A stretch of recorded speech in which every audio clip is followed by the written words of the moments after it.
Everybody, welcome back to Level Up Mastery Monday with eXp University. Like always, Cari and I are so humbled and honored to be hosting every Monday with you. Make sure that you are watching us. If you're watching us on YouTube, make sure that you're liking and subscribing. We're also streaming in eXp Workplace, which is a great place to go and rewatch. Or if you missed us, you can go through and you can click and see that we're still there. Even though you may have missed us, you can rewatch those episodes. And if you have any questions, you can actually tag me and Cari and it'll notify us in Workplace and we can get right back to you. So make sure that you're tuning in because we don't want you guys to miss out on all of the great content that eXp University is putting out there every single week for you guys. So thanks for joining us. Thanks, guys. Happy to be here again with you, Haley, on a Monday. Yes. I'm excited about this topic because we've all been there. We have been. Today, we're going to be talking about burnout and recovery. We're going to be talking about the 4 things that cause entrepreneurial burnout and really how to avoid them. And then I'm going to be talking about what rest really looks like in business. So, you don't have to live in a constant state of burnout. We're going to be diving into just different strategies that you can do to make sure that you're preventing your burnout or even reflect and decide, oh my gosh, am I really feeling burnt out? Is this what this feeling is? Because it's actually so common. And I think, Cari, so many of us live with this feeling every day and we just haven't been able to put a label on it. And so I'm really hopeful that this conversation will impact you. Or if you're noticing these things in your team members, or your admin, your friend, other people in your life, I want you to be able to have this conversation with them and bring these powerful tools because it's really, really important that every single day we're showing up really as the best version of ourselves. And if you're not doing that, I think that this conversation is for you today. Yeah. I mean, it's interesting that you say that because when we think of the word burnout, oftentimes we think that we have to get to this like state where we just can't do anything anymore. And that's not actually true. Many of us live in some sort of burnout state all the time. Like every day, we just aren't identifying it as burnout. There's lots of words you can call it, but we just have to realize that as an entrepreneur, we're going to probably be in some level of that at all times. But there are things that we can do to notice it, to not let it get worse, and to, of course, rest, which I can't wait for your portion of the segment on that, because it is actually a fundamental part of your job and your role as an entrepreneur is to make sure that you do feed yourself, your body, your soul, your mind, and get the rest that you need. If you don't do it, it impacts your work. Therefore, it is actually part of your job description. And yeah, I mean, it's just critical. We think that we can't rest, so we don't have time for it. It's part of your job description. Right. We feel like we can't work out. We don't have time for it. It's part of your job description. All of those things that we think are compartmentalized and separate from and we don't have time for actually should be in our job description as an entrepreneur. Therefore, it should be somewhere time blocked in our schedule. So when we don't do those things, that's when we live in a state of burnout because we're, as entrepreneurs, oftentimes we're super excited, passionate, enthusiastic about the work that we're doing, the business we're building, the organization we're growing, but it really has to be channeled in the right kind of passion, right, Haley? Well, it's interesting because there's 2 things I want to point out. The first is that we have been conditioned through our society and through our culture here in America. I really strongly believe this, that we have been conditioned to believe that burnout is normal and that working hard, those 2 words is normal. Yeah. And that's normalized and that's how you should be feeling every single day. And that there's like this hustle mentality. Stop. Like, please just stop. We don't even need to use the word hustle anymore. I hate that. I see so many women who have like hustle boss. I'm like, what are you doing? Like, no, we're not hustling. We don't need to do that. We really need to slow down because you're going to reach burnout. And then a lot of people think that burnout means that you don't love what you do. Right. It actually doesn't mean that at all. It just means that you were going towards something so aggressively that your body is saying it's just too much. Like your body and your mind, it's just you're go. You're in that hustle mindset that you're not even able to make effective decisions. You're not empowered. You're actually disempowering yourself. You are limiting yourself. Yeah, you're reactive. You're not proactive. You're living in the moment of just constant go, go, go without that reflection, without that rest, without, being able to actually go towards the work in a way that's going to even be more beneficial. In fact, we think that working harder means we're doing more, and usually it means we're doing less. Absolutely. And so it was interesting because we learned about this, Haley, that there are two different types of passion, which I found to be very fascinating. And I had different experiences in the past where I could really tie myself to these. Mm-hmm. Harmonious passion and obsessive passion. If we hear these words, we can all probably go, oh yeah, I know, I've been in both of those places before, for sure, as an entrepreneur, the obsessive passion. And if someone has that harmonious passion, it's like they really find this true joy, inner joy and satisfaction and purpose in their work, because it's joyful, it's fun, they're living in their strength zone. It's an important aspect of using their giftings, the strengths that they were given. In comparison, the obsessive passion is often tied to success and moving up the ranks and becoming a top agent and making the most money and all of those external material things that are rewards that this entrepreneurship journey can bring. And so the difference between the two is that obviously this obsessive passion creates a lot of anxiety. You become really fixated. It's very rigid. Very rigid. And oftentimes it's just, quite frankly, not fun anymore. Absolutely. Well, think about, we all have a need as a human being to feel significant. Mm-hmm. We all have that human need. But when you are making all of your decisions based on the feeling that you receive when you are recognized and when you feel significant, you're doing it for the wrong reasons. Yes. And so when you become so obsessive around the choices that are being made, what's not being delegated, what you're trying to control, again, what you're doing is you're limiting yourself. And obsessive passion for your work and what you're doing will lead to burnout. So I want you to take a moment right now and be thinking about, am I obsessive over all of the things that are happening in my business? Obsessive could also come in the form of control. Mm-hmm. Control is actually a trauma response, and that is a whole nother conversation. But I want you to think about, what in your business are you trying to control? And the reality is, Cari, we actually don't have any control over anything that happens except for how we receive and our attitude. Yeah, and how we respond. Yeah, and how we respond to it. So I love this, because that was one of the biggest things in my transformation. And now when I look at how I felt about my life and my work 10 years ago and how I feel about my life and my work today, they're night and day different. But I'm doing pretty much the same thing. So interesting, right?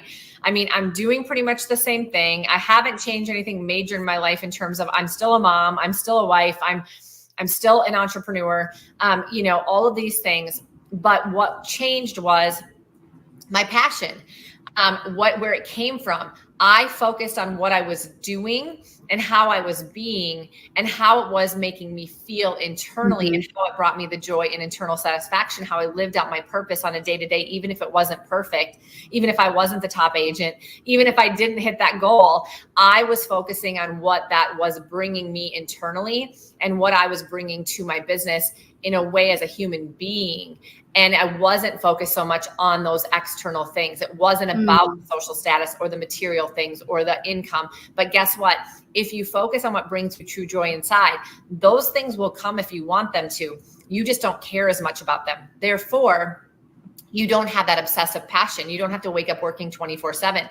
You can actually let yourself be. You can experience the things that you're doing and actually have some good feelings about it. You don't have to feel like you're on the go all the time, and you can still feel satisfied. And so I think that's really, really important. It's probably the number one thing that you can change to avoid burnout, or to at least limit that. Or there's not times that I feel a little bit burnt out. Of course they are, but they're not like an overwhelming burnout feeling. And usually a day of rest and relaxation or an afternoon can make me recover quickly, because it's not coming on a day-to-day basis like it used to, right? It sometimes builds up because I just don't I forget 1 week to take the time that I need for myself. And then it's like, okay, I need to do that because I'm starting to feel it. But that's a very different feeling than living in that sort of burnout state for long periods of time like I used to. Well, I want to point out what's so important that you just mentioned was that you're able to quickly reflect. And so the moment that you start feeling different, you're like, oh, what is that? You're listening to what your body, what your mind is telling you, so that you can take the time. I'm sure that it took a while for you to get there, to build up that, I'm going to say intolerance, because I think so many of us are tolerating feeling this way. Yeah, we're used to it. We're so used to it. It reminds me of, I'll just tell you a really quick story. My daughter, who's 11, was diagnosed with celiac disease in January, this past January. Celiac disease is actually something that you're born with, which means that she's had it her entire life. She's been feeling sick her whole life. And so finally, when we got her on a really healthy regimen and she's eating the right things and started really paying attention to her body, she said to me, like, oh my goodness, I have been living in pain my whole life, and I never recognized it because I never felt healthy. Yeah. So she had been tolerating feeling in pain, or feeling like her stomach was hurting, or getting headaches, feeling nauseous, but she thought that that was normal. Can you believe that? Like, that is shocking to me, that she never knew what a normal, healthy feeling was. And I just wonder how many of us as entrepreneurs go through something similar, where we think that this is normal, that this burnout feeling, that this anxiety, Cari, the anxiety that we feel, the pressure that we put on ourselves, depression, mood swings, insomnia, all of these things, we're like, oh, this is normal. Yeah, we're just an entrepreneur. That's just what happens. That's just how it's supposed to be. And I want you to know that is not how it should be, and that there are alternative solutions for you. So just being able to reflect on that is really key here. I agree. Number two. Yes. Number two, the second cause that we want to highlight today is social isolation. So this is something that I have personally been feeling for probably like the past 6 to 9 months, because like many of you listening, I work from home, and, I go out, Cari, like I pick up my groceries from the store, like I order them online and I just pick them up. So I don't actually have to go into the store. I'm just like at an age of my life where like, I don't want to go out. I don't want to socialize. Like there's just all these things. I'm like, oh, I'm on Zoom all day. I'm socializing, right? Cari, like we do masterminds together. Cari and I do. And Cari and I are a lot of the same networks. So we talk all day to people. Yeah. But what we don't realize is that a lot of time people blame burnout on our heavy workloads, but in fact, it's isolation and loneliness that are such a key factor in burnout, because being an entrepreneur is actually really lonely. Especially if you don't have a network that you can tune into and that you can have conversation with. It's just so important, right, Cari, that we build networks, and in-person networks too, that we're getting out, that we're networking, that we're having conversations with other like-minded leaders, or other women or other men. It doesn't even necessarily need to be other entrepreneurs. It could just be like other people in general who are going through similar situations in their life that you are too, because we're never alone on this journey. But yet, as human beings, we tend to think to ourselves like, oh, I'm the only one. I'm the only one dealing with this, right? And that's just not the truth. No, I do. I find this one to be very interesting, because people will say, I'm just burnt out because I'm working too much. But actually, it's not the working too much. It's the fact that the working too much is keeping you from going with people and talking and having real conversation and networking and going to coffee appointments. And so make sure that you integrate your work with that. You can make your work a lot more social. You can actually grow your business by being more social. And so just realize that it is lonely to be an entrepreneur, and you could be feeling lonely too, even if you don't realize it. That is something that I think a lot of people don't realize until they just realize it. Oh yeah, that really actually that was affecting me and I didn't realize it. So hopefully today, when you hear these things, you might have an aha, like, oh, maybe that's what's happening to me. Yes. And here's a light bulb moment that I just recently had. So a business coach of mine mentioned to me, she said, Haley, if you're looking for the network, if you're looking for the group, why don't you create it? And I was like, I don't want to do anything. I don't want to have to create anything. I don't want that responsibility. I don't want to do it. That's just not what I want right now in my life. And so literally, Cari, like later on in the day, I was meeting with another coaching client. And she said to me, can I just meet with you and be a part of your network and group once a month? And I was like, what do you mean? And she was like, well, what if like are there other women who are like me that we could bring together and you host something once a month where we can all get together? And I was like, oh my goodness, like this is the sign. Like I just had someone tell me this morning, and now you're asking for this, because part of it was, I thought, well, if I created the group, would anybody even show up?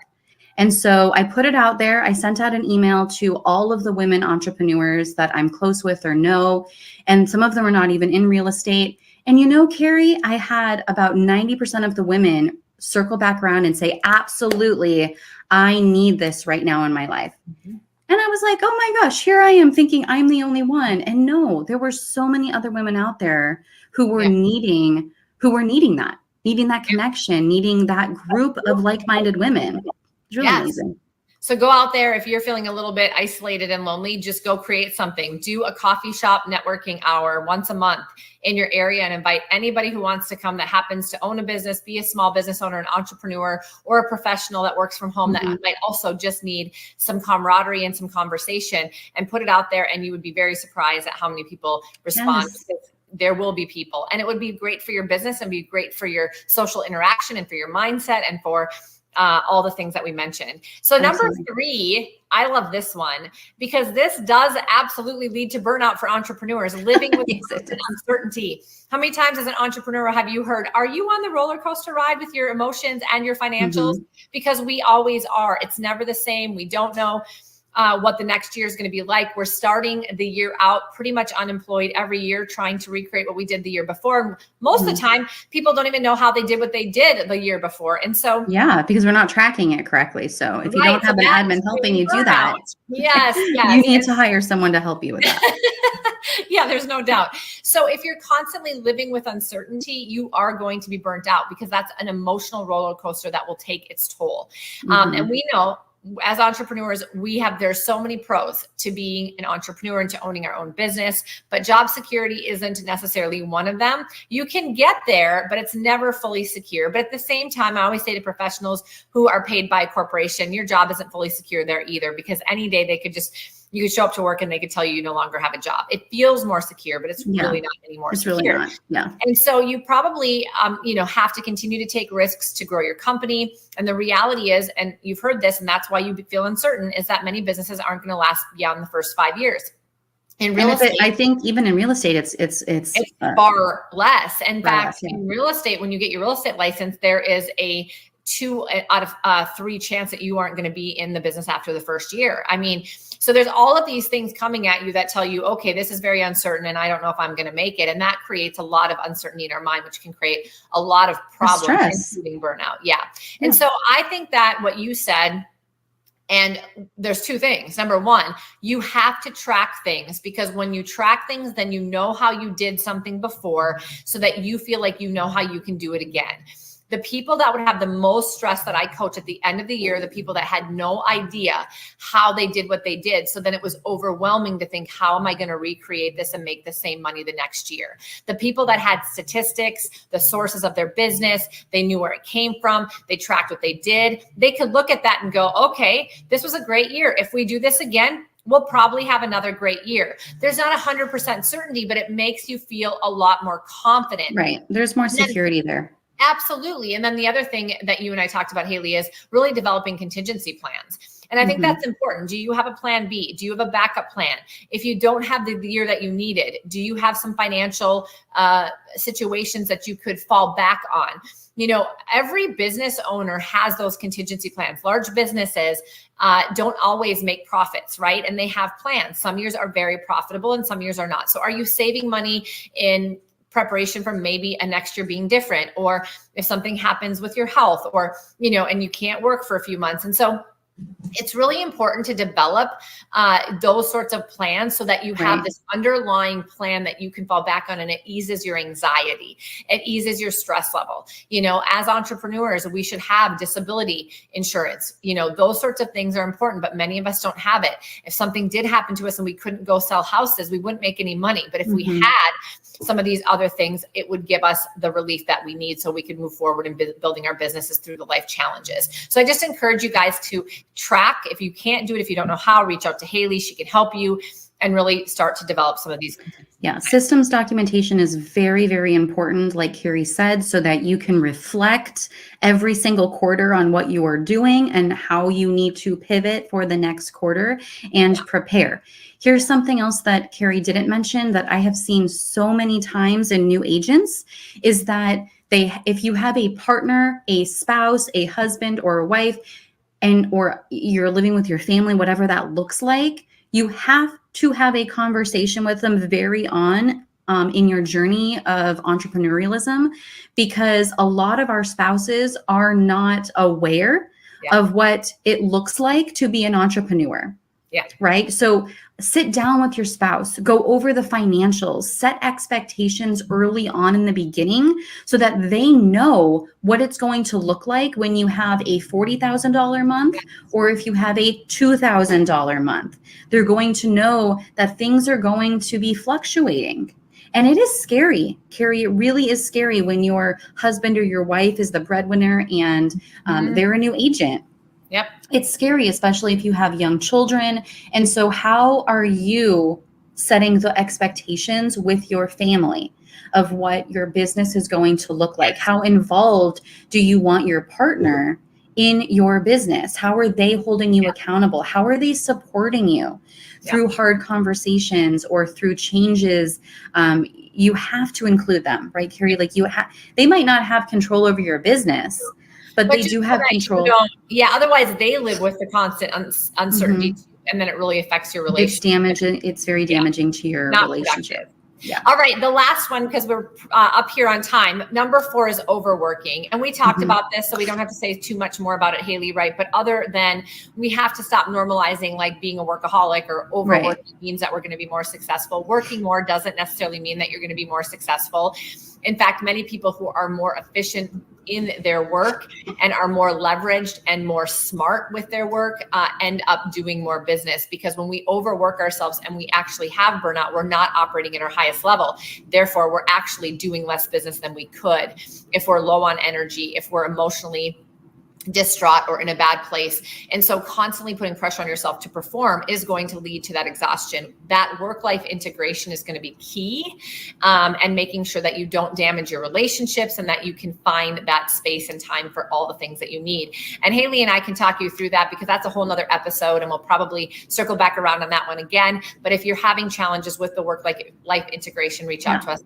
We're happy to talk with you about that. So really quickly, as we end, Haley, talk really quickly about rest, because I love it. Yes. So rest is so important, especially if you feel like you have been overworking and you're not delegating the tasks, you're not learning how to uphold your own boundaries.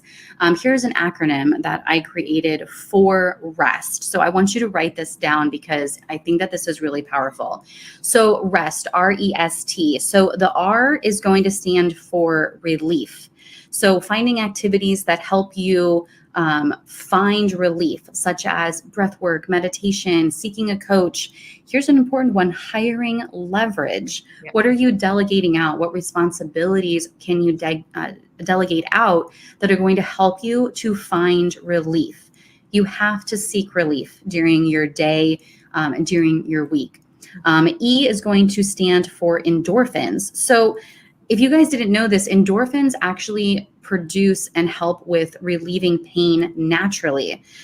They reduce stress and they improve your mood.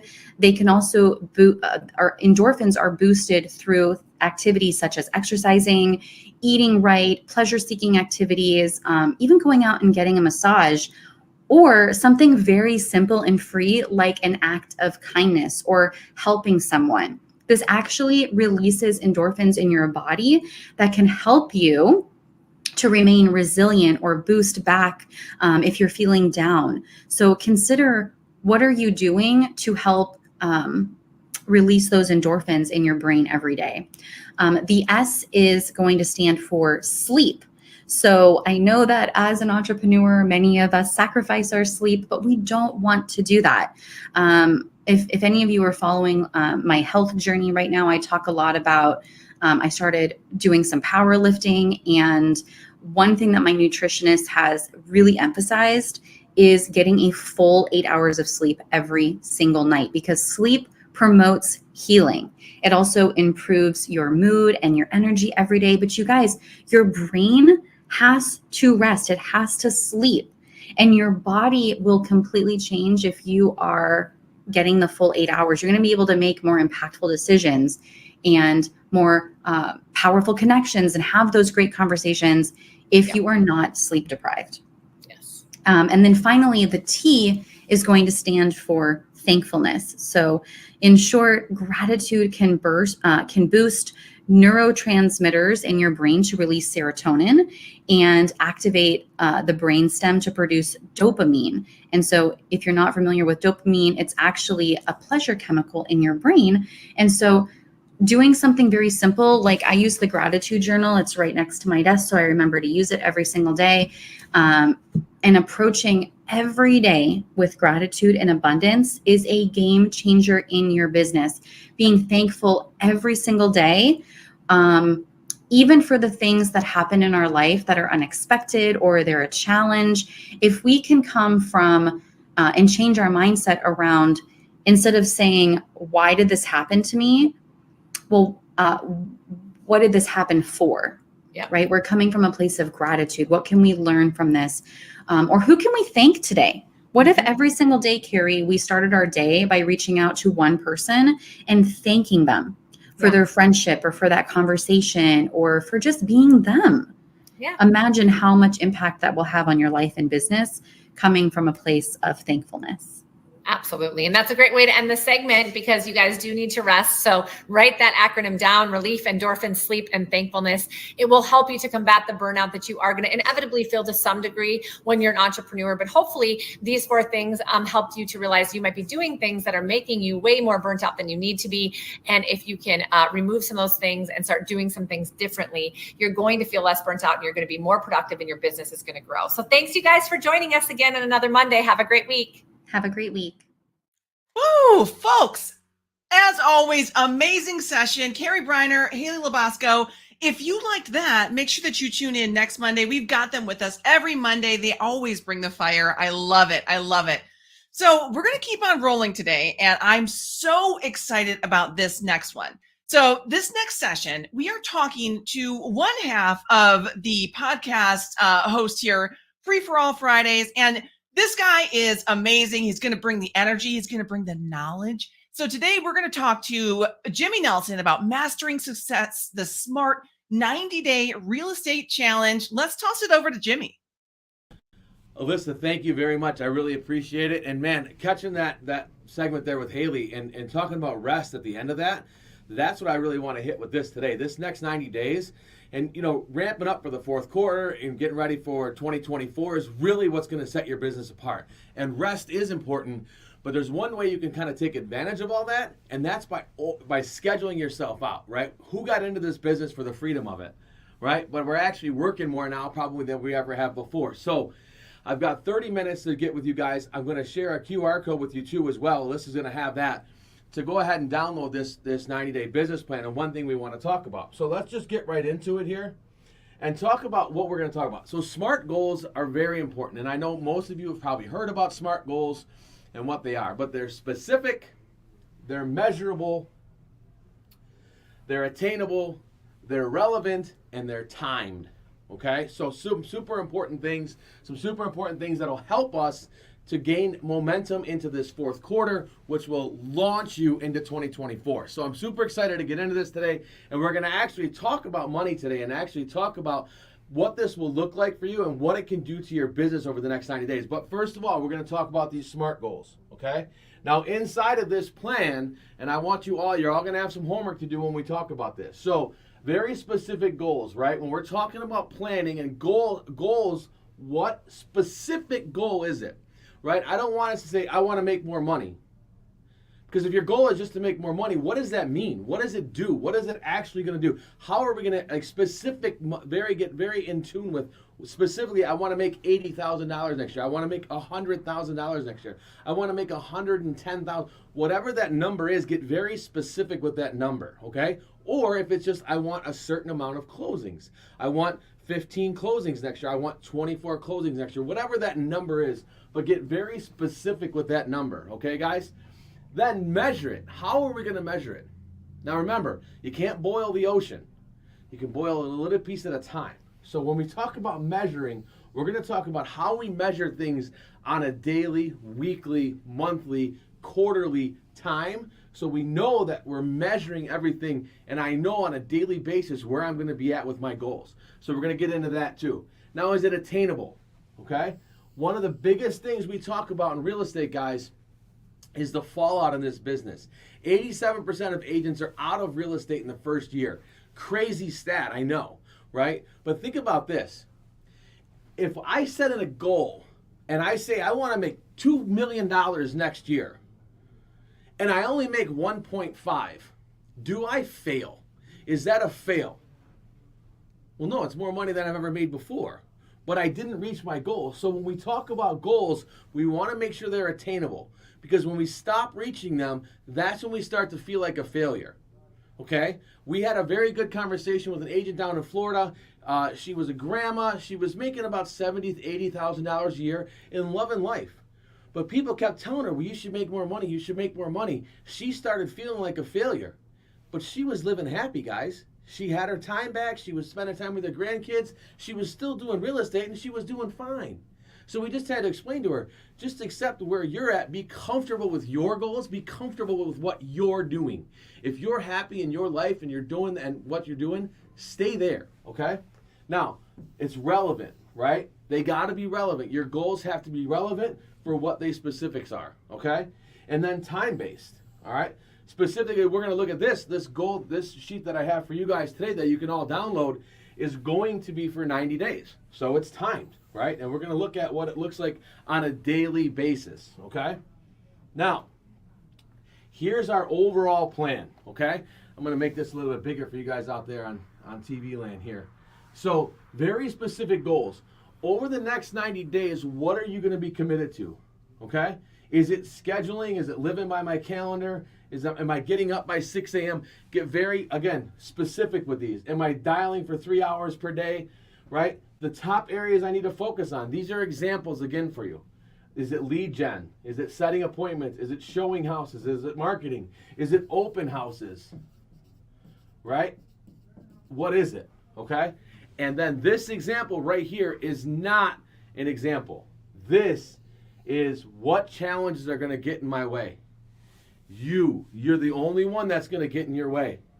Okay? You're the only one that's going to get in your way. We lie to ourselves more than we lie to anybody else. We're all liars. I'm a liar. Everybody watching's a liar. We lie to ourselves all the time. We find it easy to lie to ourselves. So the challenges that are going to get in the way are going to be me. Okay? Now, I want to show you this example right here. If I say over the next 90 days, I want 9 closings, okay? I want 9 closings in 90 days. Okay, stick with me. That means you would earn $43,200. Guys, some of you are probably looking at that number right now going, I don't know, that number doesn't make sense. What I base this off of, okay? What I base this very number specifically off of was a $200,000 house, okay? Some of you are probably like, who sells a $200,000 house? You're on the West Coast. Everything's more expensive. It's great, okay? But I wanted to go low because I wanted you to see how this can affect you, okay? So, $200,000, this is what this is based off of my money earned. Plus your EXP, so everybody's at an 80-20 split. That's what give you this, okay? So stick with me now. That means I want 3 new listings. I'm going to have to get 66 appointments. I'm going to have to make 1,980 contacts. I'm going to spend 198 hours prospecting, and I'm going to spend 66 days prospecting. Now, some of you are looking at this saying right now, oh my gosh, there's no way I could get 1,980 contacts. How could I ever do that? Or I have to spend 198 hours prospecting. How am I going to do that? Let's show you real quick. And I told you I was going to break this down for you on a daily basis. Those numbers right there leading you to 9 closed transactions and $43,000 in 90 days. This is what you'd have to do on a daily basis. Prospect 3 hours. So guaranteed 3 hours per day. You're just prospecting for 3 hours, okay? Now your prospecting can be dialing, it can be door knocking, it can be networking, it can be open houses, it can be whatever, however you want to prospect it can be. But you have to dedicate 3 hours a day to it, okay? 3 hours a day. You're going to need to get 30 contacts a day. Now remember, a contact is somebody that says hello. That's it. They said hello, you had a brief conversation with them, they told you never to call them again. Perfect. That's a contact. I need 3 conversations. 3 conversations are somebody that has a follow-up. It's somebody I'm going to nurture. It's somebody that said hello and I talked to for more than 2 minutes. I need 3 of those a day. I need 3 conversations a day. I need 1 appointment a day. And based on these numbers up here, we said we wanted 3 new listings in the next 3 months. So that means on a daily basis, you need 0 listings taken. Okay? Now let's look at our week. That means I need to spend 15 hours a week prospecting. I need 150 contacts a week, 15 conversations, 5 appointments. And again, I'm still at 0 listings taken. Okay? So on a monthly basis, 60 hours, 600 contacts, 60 conversations, 20 appointments, and 1 listing. Okay? You do all that, guys, and you work for 3 hours a day, right? You prospect, and you just 3 hours a day. It's got to be outbound, no interruptions, no exclusions, no nothing. 3 hours a day, okay? 3 hours a day, just outbound time can lead you to these numbers, okay? Now, again, like I said, these are low. These numbers are based on a $200,000 sale, okay? Now, how are we going to do this? We're going to stick to a daily routine. And I've given you an example here of what your week should look like. And some of you are going to ask during this, if it's a 90-day plan, how are we saying that? Why does the 66 number keep coming up? Because I'm looking at Monday through Friday as my prospecting time. I'm just based Monday through Friday. I'm prospecting 5 days a week. Saturdays and Sundays are open there for 2 things: showings, open houses, and family time. It's kind of what Haley was talking about in the segment before this, is I do need to spend some time with my family. I have a wife and kids too, so I want to spend time with them. How do I do that? How do I get time back in my day? I get time back in my day by scheduling everything out. And if you're not scheduling everything out, you're giving time away. Okay? We know that we've got 86,400 seconds every day. 86,400 seconds every day. Think about that. You've got those seconds put in your bank account every day. 86,400 seconds. So, I want to spend as much time as I can focused on where my energy is going to go. 8 to 9, I'm doing a role play. Find somebody that will do a role play with you. If you don't have somebody, reach out to me. I'll help you find someone in your area. Or I have a couple ideas and a couple tricks I'll share at the end of this with you that will show you how you can get some role play in. All right? Then, my 9 to 12, that's my dial time. Okay? That's my dial time or my door knocking time that's just my prospecting time, right? Think about that. That's my prospecting time. I'm spending that time. 3 hours a day, 9 to 12, I'm just diving into it. That's my prospecting time. I'm not going anywhere else, okay? 3 hours a day.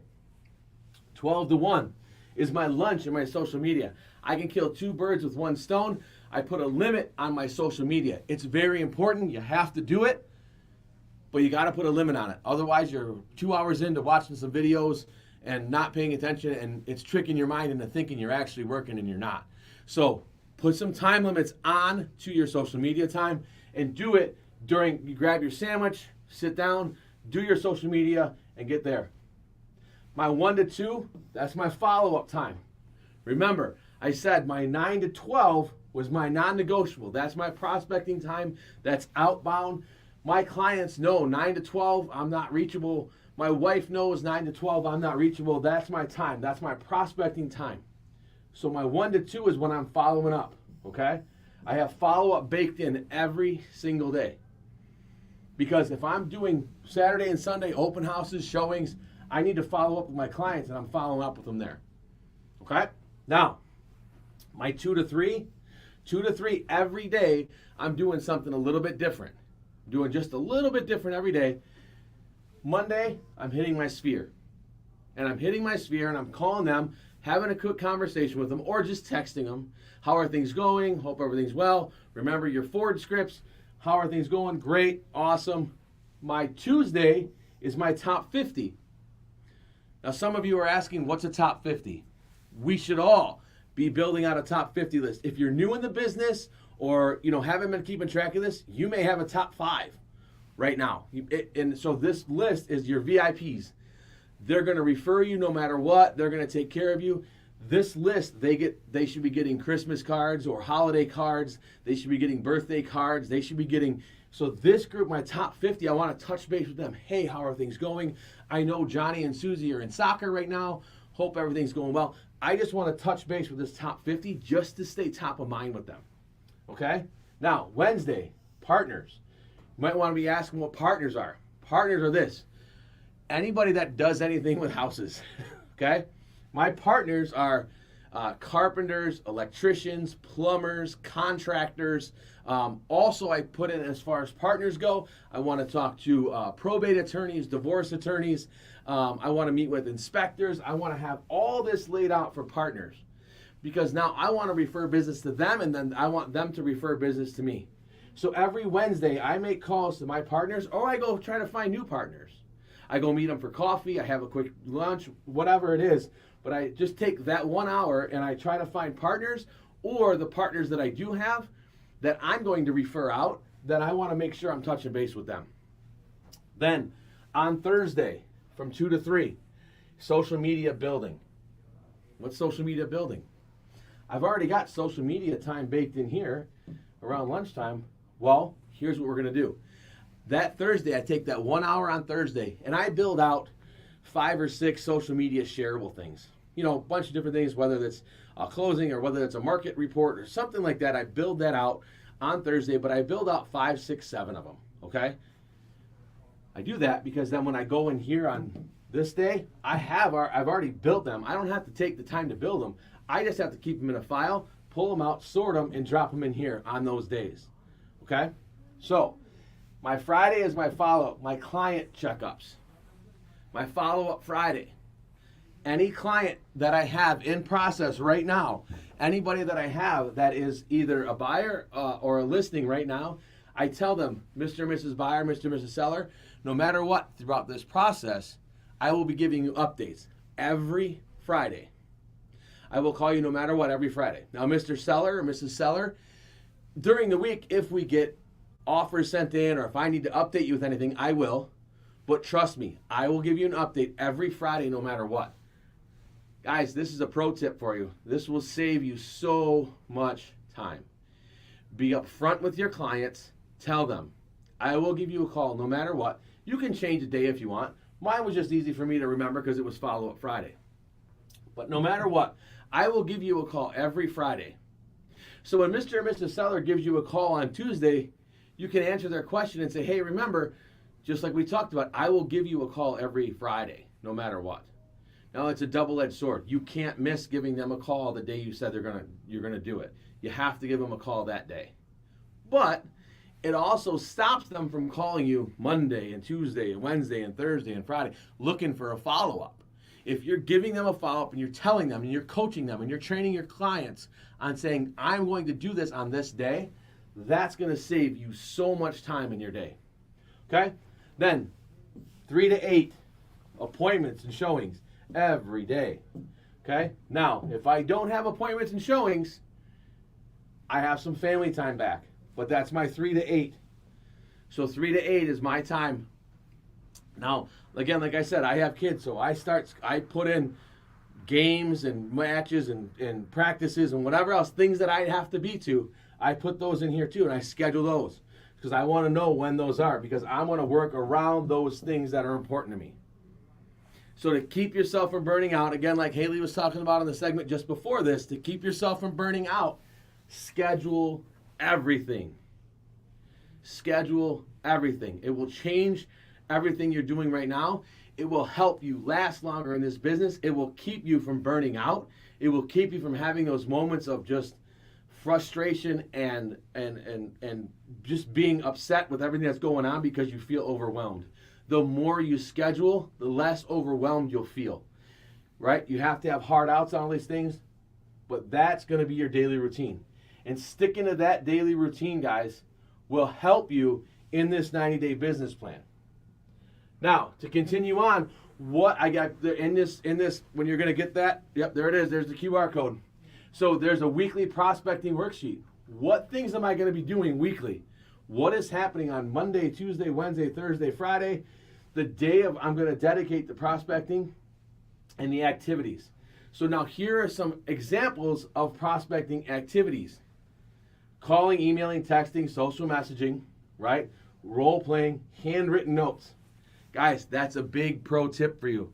If you're not doing handwritten notes to your clients or potential clients or anybody, and I'm going to do it now, I'm going to give you some insight right here. This is a big one. Dollar scratch-offs. Send out $1 scratch-offs to some of your clients, past clients, future clients, people you're prospecting, whatever. Send out a handwritten note with a $1 scratch-off and watch their eyes light up when they get to scratch it off. It's amazing, guys. So handwritten notes, following up with your leads, super important. We hear it all the time. The fortune's in the follow-up, which it is. So following up with your leads, calling or texting your database, door knocking, FSBOs, farming, annual real estate evaluations. If you don't know evaluations are great, right? Especially right now. The market's shifting, things are changing, things are moving. People want to know what the value of their home is. People want to know what's going on with that. So doing evaluations for them, networking events, webinars, right? Live Facebook videos. Guys, when you do a live Facebook video, it's just like turning on a switch and everybody's watching you now, right? So again, don't forget about going live on Facebook. It's great stuff to do. All right, so that's your weekly prospecting sheet. So now you've got some plans laid out, okay? There's 3 of these in this book. So what I want you to notice, this is month 1, okay? There's month 1, there's month 2, and there's month 3 inside of this book. Now, what I'm going to look at is how many days that I work, how many days that I prospect, okay? Those are 1 checked, right? How many contacts did I make? Well, I want to make 10 today, 9. You can see how I fill this out, right? So that's going to help me do that. Now my appointments, same thing. Did I get 3 appointments? And this is listing or buyer appointments, either one. Okay? How many listings did I take? How many closings did I have? Then at the bottom you have this total sheet. Okay? So totals, and this is going to give your month, your add up. How many days did I work? How many days did I prospect, right? So that's going to be your lead gen plan, and this is how you're going to track everything. Remember what we said at the beginning.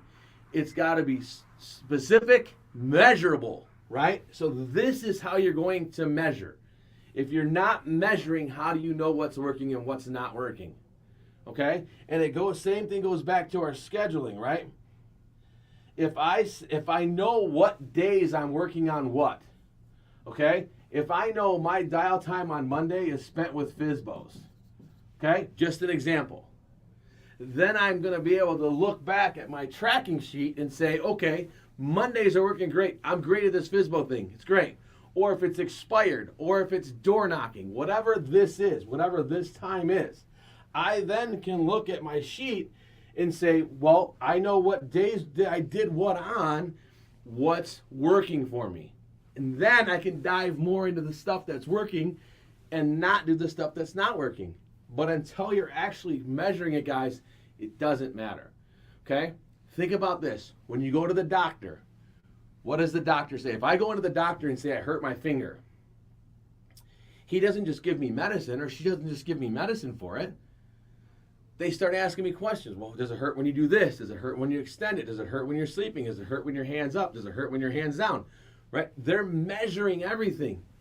That's what we're doing here. We're going to measure everything in your business. And when you start measuring everything in your business, you'll know where to take your business to, and you'll know where to grow it, and you'll know what you're comfortable with, and you'll start to know. And then think of how much easier life gets, right? Because now we know exactly what we're tracking. Okay? Now at the end, I'm going to set goals for myself. Okay? If I say I wanted to have 9 closed transactions, okay, then at the end I can say what I actually did. And then did I achieve it? Yes or no? Okay? Why or why not? What was my biggest challenge or success? And what do I need to change to ensure it? Or what are my biggest learnings from the past 90 days? Now again, guys, this is super important. What I want to emphasize for this whole thing is these are your goals. These are goals that you're trying to achieve. No one else can do them for you. No one else can tell you what your goals should be or shouldn't be. Your goals have to make you happy. And what I want to talk about, going right back to the beginning here, is when we talk about the SMART goals and being specific, right? A specific goal is linked to a job description, goals, missions, and our overall, right? So overall, what is it important for you? And is it measurable, attainable, and relevant? And the relevancy, guys, is if I say I want to make X amount of dollars, okay? Why? Why? What will that do for me? What will it change for me? Am I going after something very specific, like am I saving for a vacation for me and my family? Am I saving for a new car? Am I saving for a house? Am I looking to buy an investment property? So I'm getting very specific with what I'm trying to do with my goals. Because a goal without a dream, or a goal without a destination, guys, is just a wish, right? A goal without a plan is just a wish. So if you're just wishing for it, it's never going to happen. But if you have a goal that you want to buy an investment property, or you need a new car, or you want to go on vacation with your family, or if you want to, whatever your goals are, you have to start setting very specific goals and measuring them, attaining them, making sure they're relevant and that they're timed. Because if not, they're just going to be out there, guys, and they're just wishes. So what I don't want you to do is keep wishing like I had more time back in my day. I just gave you more time back in your day. And I gave you more time back in your day by just scheduling more stuff. So sticking to your schedule, making sure that everything you're doing is relevant, making sure that you are staying on top of your game as far as your schedule goes, and very specifically what you're going after, right? If you're very specifically going after certain things, and I want you all to take the time to fill this out, okay? Fill this out for yourself, and then let me know how it's working, okay? I want you to let me know how it's working. So I went very quickly through this. If you have any questions, you can get me at jimmynelsonrealestate@gmail.com. There's the access to the 90-day plan there. And if you have questions, if you need me to sit through this with you and go a little bit deeper, I will certainly do that for you. That's what I'm here for. It's what I do with all of our agents out there on the floor. It's what I've done with the teams that I've led. It's what I do. So again, scheduling more time in your day, being so diligent with your time and your efforts that you are just going to lock everything up and get more time back in your day.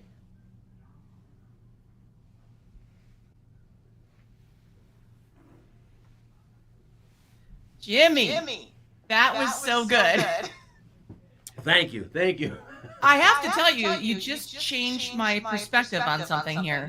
And I'll be very honest that when people talk about scheduling, and I think, oh, that's so restricting. I can't schedule all this time. But the perspective change here is that scheduling is where the freedom comes from. Absolutely. And what I found too is so my wife has access to my Google Calendar, and she just puts stuff in there, family things or whatever. She just puts things in there, so I just know where to go too. So if you've got a partner or a significant other, that just give them access to it, and you'll find like it's made my life so much easier just sticking to my calendar, because then I get the alerts on my phone, and I'm just updated and I just know where I need to be at specific times of the day. I love it. I love it. Well, thank you so much for coming on the show. You're welcome to come back anytime. I appreciate it, and I got a bunch more stuff. We'll talk more, but I've got a bunch of more things in my pocket in here that I'm really willing to share with everybody. So I appreciate you having me, and thank you guys very much. Well, thank you. All right, guys, that was awesome. So we're not done yet. We've got one more session for you. I hope that you have a page full of notes. I hope that you scan that QR code, because that is absolutely what I think all of us need right now. But all right, so let's roll on. We've got one more session for you today. So next up, we're talking to Dan Rashan, and he's going to be talking about, and I would say especially in this market, you might be feeling this pull. He is going to talk about how to succeed with buyers without losing your time, money, or your patience, even if this is your very first time doing it. So without any further ado, let's toss it over to Dan Rashan. I'm so excited that you're joining me today to learn how to succeed in today's market with real estate buyers without losing your time, without losing your money, and without losing your patience, even if this is your first time. So today I'm going to teach you a process to follow. I'm going to help you to know how to be able to know your clients, how to be able to know yourself. Because when you know your clients, when you know yourself, and you follow a process, you'll be able to position yourself to close more deals and help more buyers. Because certainly helping more buyers is something that you would like to do. So I'm going to encourage for you to stay to the end of the presentation, because I'm going to share with you a workbook, the inventory of your personal strengths, to be able to guide you to understanding your unique superpowers, so that when you truly understand who you are, then you could be able to accommodate more clients, accommodate more buyers, and be able to help them more so that you can put your strengths to work for you. Now, there's some common mistakes that many agents make when working with buyers. So maybe following a process is something that you've not done in the past, or maybe knowing your clients is something that you've struggled with, or maybe not knowing your own strengths or your own weaknesses and how to be able to best connect with the buyers is something that's an opportunity for you. If you're like most real estate agents, you may have run into those challenges. You may run into those challenges, and you may have run into buyers who aren't committed to hiring you, that are just sort of wasting your time, or maybe even you've worked with a buyer but you didn't get hired, and then you find out that they went under contract with a listing agent because they visited them on an open house. Again, if this is what you've experienced, it's not your fault. I want to let you know that you just were never taught a process to follow, which is what I'm going to teach you today. So step number one is to follow a process. Now, make sure you're taking notes as I go through this, because following a process is something that I have found very few agents are comfortable to do. What most agents do is they more or less sort of wing it, for a lack of a better term, meaning that they will get a phone call from a buyer. The buyer will say, "Hey, I want to see 123 Main Street," and the agent will go and say, "Oh, I'll meet you there." Well, that's not I guess that is a process, right? But it's only a process if you do the same thing every single time. And if meeting an unqualified buyer at a property is your process, then I'm sure you can understand that you have the opportunity to be able to increase, to improve your process. So let's talk about what the 80-20 buyer consultation is. So I named it the 80-20 buyer consultation because 80% of the time what you're doing is you're listening to your buyers. 20% of the time is divided into asking them in-depth questions and consulting them. When you follow this process effectively, what you'll end up doing is you'll end up getting a thank you from the clients. That's the biggest thing that I get for feedback when I follow this process is, "Thank you, Dan. I met another agent on abcwhatever.com, and I was, talking to them, and they just opened up the door for me, and nobody ever explained to me what I should expect." So here's how you could do that. So step number one of the 80-20 process is to call the prospective client instantaneously. Somebody introduces you to a potential buyer. you find somebody who you get connected with on Zillow or another online platform, wherever it may be, maybe somebody that you connect with through your KV core. However you get to that buyer, what you want to do is you want to be able to instantaneously connect with them. And then when you instantaneously connect with them, then the next thing you're going to do is you're going to complete a buyer questionnaire while you're on the phone with them. So this is the first initial process. This is the first initial conversation that you're having with them. That conversation is going to go, you want it to be fluid. You want it to flow. You don't want it to be looking like it's like you're a doctor, checking off a box to a box to a box. But the general information that you're going to be wanting to identify is what is the motivation of the buyer and what is the means of the buyer. So in other words, do they want to buy and can they buy? What I find is oftentimes it's easy to be able to find a buyer who wants to buy, but not so much to be able to find a buyer that wants to buy and can buy.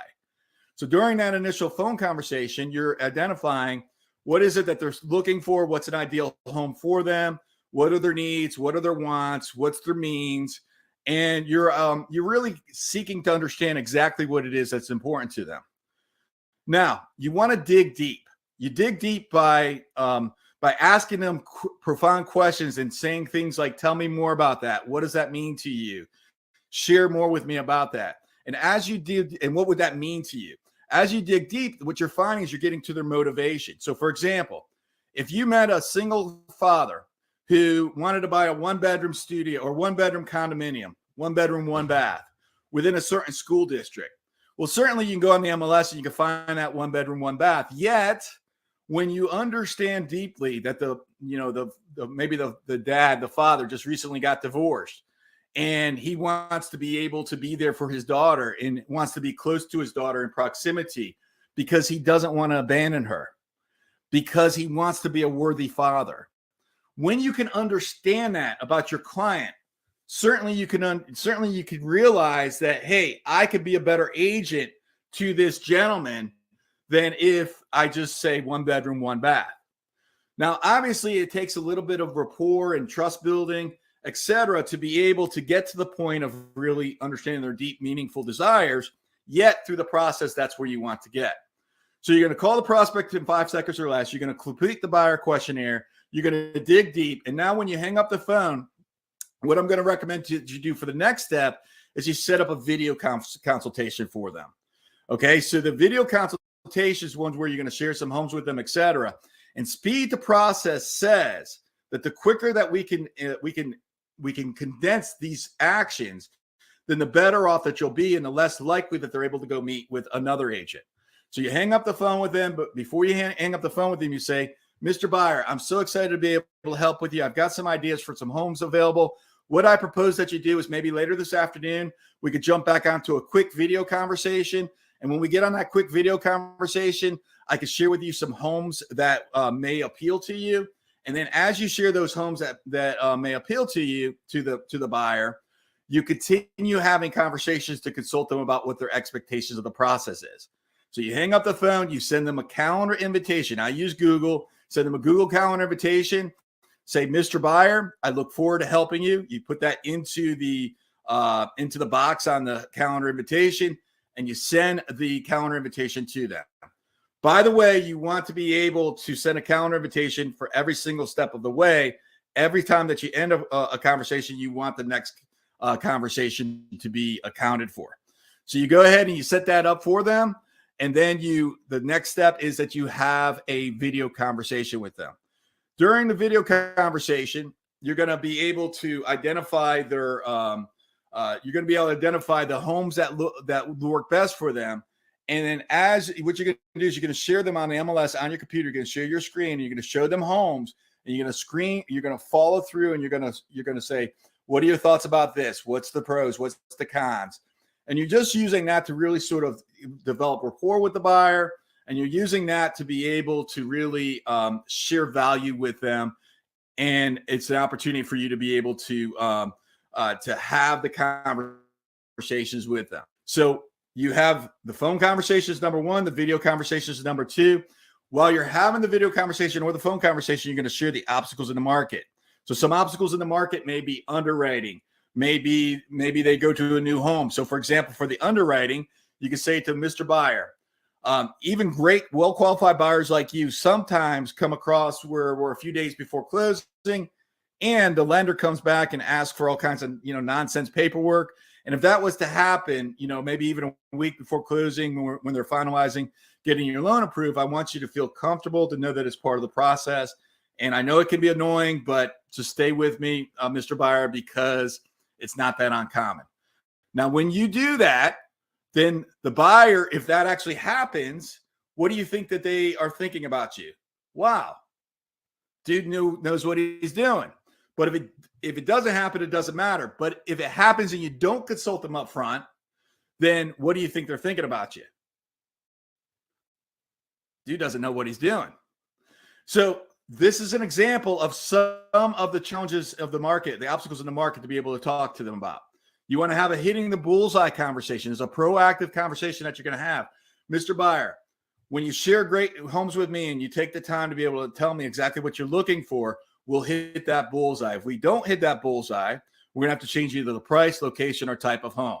Now, you're setting yourself up when you have that conversation with them so that when you go out and you're looking at homes, if it ends up that the home doesn't exist, then you can refer back. You can say, okay, Mr. Buyer, should we go back and talk to the lender and increase the price? Or should we look at this location over here instead of this location? Or should we talk to the lender and see if maybe we can increase the budget by $25,000 or whatever the case may be? And so that's the hitting the bullseye conversation. You're going to have that conversation again with the video consult, and you're going to have that again to be proactive to prevent predictable problems of the future. Now, you're also going to share with them up front the market data. So instead of waiting till you're writing the offer and then trying to talk them into knowing that the market's saying they should write higher, you get commitment up front with them to show them the actual data of what's the average list price, original list price to sold price, for example. And you can demonstrate to them when they're in an emotional state of neutral or excited, 99.7% of list price to sold price, that's the average. Oh my goodness. Okay. Well, when they're in a neutral spot, they will believe you. But guess when they won't believe you? They won't believe you when you intend to show them that information when you're writing the offer that you hope to get accepted, because they're going to think that you're just trying to talk them into, writing a better offer. So you're sharing the same information with them, but it's just you're sharing it with them up front rather than, in real time. And you're getting commitment when they're in a better emotional state. You're going to ask them for openness. You're going to ask to get hired. I typically will ask to get hired on the video conversation. I'll share with them a SkySlope, something, a DocuSign, whatever digital platform that you're using, a digital signature platform, and I share that with them. And I get hired via video before I even show them a home. Now, I'm going through these points with you, quickly. But what I want you to do is I want you to, to go back if I went too fast for you and document it. And whether you follow these steps of a process or you add your own steps, then make sure that you're following a process that's designed to be able to prevent predictable problems. Now, once you follow a process, then you're going to have to discover what is it that is what is it that they're thinking? Who are they, right? And so now that you understand, who are they, now what you're doing is you're going to follow what I call the CPI communication model. The CPI communication model is divided into 3 parts. Number 1 is to develop rapport. Rapport is a connectivity of energy. Rapport is just, we are energetic beings and you're manifested in a human condition. And so we have this energy flowing through us. So step 1 of connecting with rapport is that connection of energy between 2 people. So when you're working with your buyers, you want to be able to connect that energy, then ask adept questions. Remember, 80% of the process is listening. So you listen by asking the adept questions and then actively listening so that you can be able to pay best attention to them. What are you actively listening to or for? You're actively listening for the energy that's intertwined between the 2 of you. Because what you don't want to be is you don't want to be in a position where you say, hey, do you want to write an offer that gets accepted? And they say yes, right? And they're saying yes, but their energy is completely saying no. So the 3 steps of the CPI communication model is: number 1, be in rapport; number 2, ask adept questions; number 3, actively listen to the energy. And now that we know how to be able to, to follow a process, we know to be able to pay attention to them and know their strengths and their perspective. Now we have to pay attention to ourselves. And so there's a general, so knowing yourself. So there's a general, an ancient Chinese general called Sun Tzu, and he was a Chinese military strategist. And he wrote in his book, Art of War, he wrote that to be able to know yourself, you'll get things right 50% of the time. To know another, you'll get things right 50% of the time. But to know yourself and to know another, then you'll be able to get things right near 100% of the time. So now that we know them, now we have to know ourselves.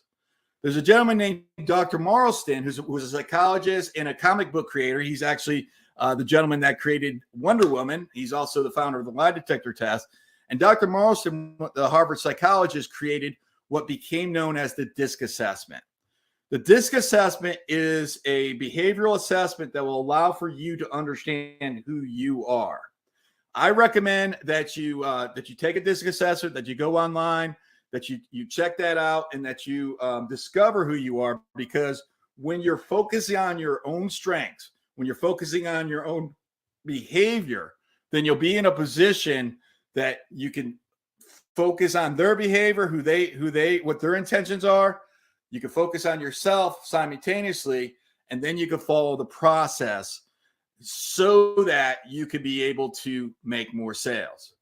So if any of this sounds familiar to you, if you believe that that learning more about yourself will allow for you to make more sales, then I recommend to you that if you want to increase your productivity, you want to increase your creativity, your mental health, your physical health, everything about you, and mostly close more sales, then I'm going to ask for you to download the guide to understanding your superpower, which you can do so on this slide that will be demonstrated to you here in just a second.